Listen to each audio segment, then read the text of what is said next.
Diaphragm is a muscular structure in body related to the system. Diaphragm हमारा होता है basically हमारा जो रेस्पिरेटरी सिस्टम होता है उसमें होता है डायाफ्राम। ये फ्लोर ऑफ चेस्ट कैविटी है ना, इसे नाम देते हैं डायाफ्राम नाम देते हैं। और जब भी हम सांस लेते हैं तो उस फिनोमिना को नाम देते हैं that is called as inspiration नाम देते हैं। और इसमें क्या होता है कि डायाफ्राम अप साइड पे हो जाता है जी, that is called as inspiration. और जैसे ही सांस को बाहर निकालने का फिनोमिना होता है उसको नाम दिया जाता है एक्सपायरेशन नाम देते हैं, जिसमें डायाफ्राम नीचे हो जाता है। एक और मोस्ट रिपीटेड क्वेश्चन है कि जब हम ऑक्सीजन इनहेल करते हैं तो वो कौन से प्रोसेस के तहत ऑक्सीजन हमारे लंग्स में आती है, याद रखिएगा। Oxygen comes into the lungs, oxygen from air, oxygen from air comes into the lungs. तो वो कौन सा फिनोमेना होता है, ये मोस्ट रिपीटेड क्वेश्चन है, कंसेप्चुअल क्वेश्चन है, तो वो याद रखिएगा डिफ्यूजन के तहत है। डिफ्यूजन प्रोसेस ऐसा प्रोसेस होता है कि जिसके जरिए movement of molecules from a higher concentration to a lower concentration.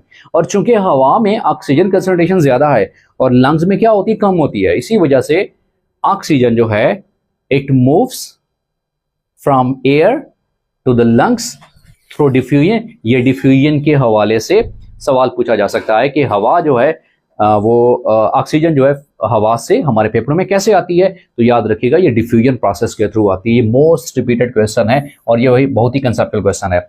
Which instrument is used to measure the air humidity, और कौन सा इंस्ट्रूमेंट होता है, दैट इज द हाइग्रोमीटर, वो इंस्ट्रूमेंट होता है। उसके बाद respiration process is a type of, respiration जो है ये कौन सा प्रोसेस है, ये बेसिकली कैटाबॉलिज्म एक रिएक्शन होता है जी। अब कैटाबॉलिक कौन से रिएक्शन होते हैं जी, कैटाबॉलिज्म वो रिएक्शन होता है बेसिकली कि जिसमें larger molecules are broken down into the smaller molecules, या ये भी डेफिनेशन आ सकती है the process in which smaller molecules are synthesised, that is called as the catabolism नाम देते हैं। और जो रेस्पिरेशन प्रोसेस है ये कैटाबॉलिज्म रिएक्शन है। बेसिकली हमारे पास दो तरह के रिएक्शन होते हैं जी, CO2 plus H2O in the presence of sunlight will give us C6H12O6।